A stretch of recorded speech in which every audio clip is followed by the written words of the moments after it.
E all'inizio abbiamo parlato un po', abbiamo detto cosa ci veniva in mente con la parola regole ed è stato anche molto divertente perché abbiamo avuto tutti la possibilità di dire la nostra opinione.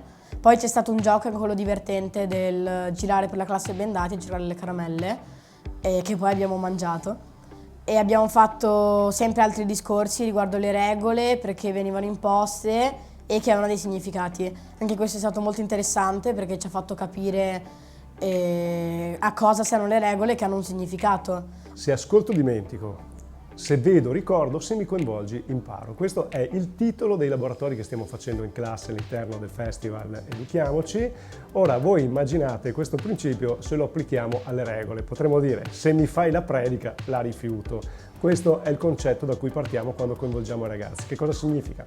Significa che quando parliamo di certi argomenti con i bambini, con i ragazzi, il rischio è quello di entrare in una dinamica in cui noi facciamo la predica e loro fanno la trasgressione o sbuffano. L'idea invece di questa modalità educativa di coinvolgimento maieutica è di coinvolgere i ragazzi in alcune esperienze, facciamo proprio vivere loro delle esperienze, da cui poi traggano da soli le conclusioni che noi educatori vogliamo che acquisiscano, vogliamo che imparino. All'inizio hanno fatto un po' di confusione, poi alla fine si sono resi conto che senza una regola il gioco non poteva arrivare a conclusione. Potete immaginare nel primo brainstorming cosa è venuto fuori: noia, imposizione, fatica, rifiuto, e dopo un gioco che invece i ragazzi hanno sperimentato in prima persona, il valore delle regole è progressivamente emerso.